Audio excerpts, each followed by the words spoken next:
హిమాలయ దేశం నేపాల్లో జల ప్రళయం సంభవించింది. హఠాత్తుగా పోటెత్తి వరద బీభత్సం సృష్టించింది.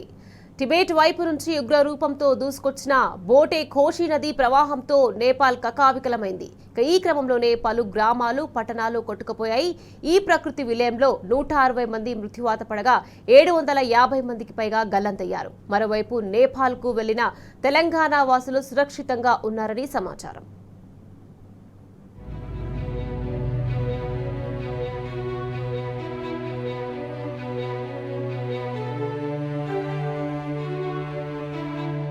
భారీ వరదలతో నేపాల్ వణికిపోయింది.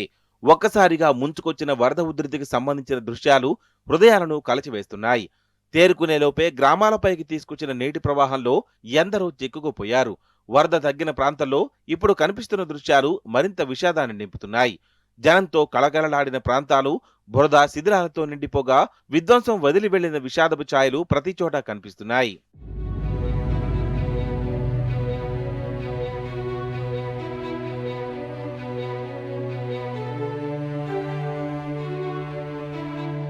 నేపాల్లోని మధ్యపర్వత ప్రాంతం రసువాలో బోటే కోసి నదికి వచ్చిన ఆకస్మిక వరద పెను విధ్వంసం సృష్టించింది. ఒక్కసారిగా ఉధృతంగా ప్రవహించిన వరద నీరు నదీ తీర ప్రాంతాలను ముంచెత్తింది. టిమురే, స్వాబ్రూబేసి సహా దిగువ ప్రాంతాల్లోని పలు గ్రామాలు తీవ్రంగా దెబ్బతిన్నాయి. పర్వత ప్రాంతమైన రసువా జిల్లాలో నదీ ప్రవాహం ఒక్కసారిగా పెరగడంతో ప్రజలు ఏం జరుగుతుందో అర్థం చేసుకునేలోపే వరద గ్రామాల్లోకి దూసుకొచ్చింది. నదీ తీరంలోని ఇళ్లు, మార్కెట్ ప్రాంతాలు, రహదారులు తీవ్రంగా దెబ్బతిన్నాయి. కీలక వంతెనలు, విద్యుత్ ప్రాజెక్టులు కూడా కొట్టుకుపోయాయి.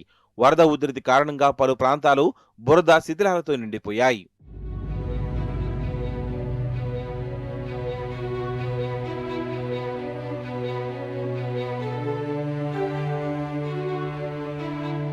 విపత్తు తీవ్రతను దృష్టిలో ఉంచుకొని నేపాల్ అధికారులు పెద్ద ఎత్తున సహాయక చర్యలను చేపట్టారు. గాలింపు, రక్షణ చర్యల కోసం హెలికాప్టర్లను వినియోగిస్తున్నారు. రహదారి మార్గాలు దెబ్బతిన్న ప్రాంతాలకు హెలికాప్టర్ల ద్వారానే సహాయక బృందాలు చేరుతున్నాయి.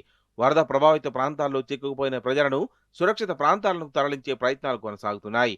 అవసరమైన ఆహారం, మందులు, ఇతర అత్యవసర సామాగ్రిని బాధిత ప్రాంతాలకు చేరవేసేందుకు అధికారులు చర్యలు తీసుకుంటున్నారు.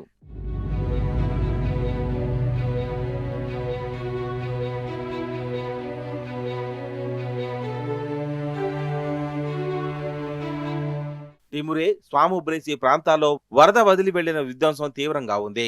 నివాస ప్రాంతాలు దెబ్బతినడంతో పాటు మార్కెట్లు, రహదారులు, భద్రతా కేంద్రాలు, విద్యుత్ మౌలిక సదుపాయాలు ధ్వంసమయ్యాయి. సాధారణ జనజీవితంతో కలకాలడాడిన ప్రాంతాలు ఇప్పుడు బురద శిథిలాల మధ్య విషాదంగా కనిపిస్తున్నాయి.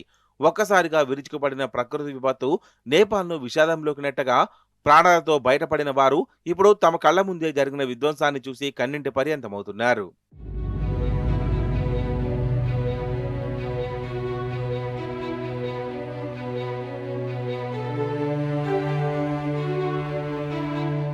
మెరుపు వరదల్లో ఇప్పటి వరకు 150 మందికి పైగా మృత్యువాత పడ్డారు. 750 మందికి పైగా గల్లంతయ్యారు. గల్లంతైన వారిలో 384 మంది పర్యాటకులు, 105 మంది భారతీయులు, 93 మంది నేపాలీ కూలీలున్నట్లు చెబుతున్నారు.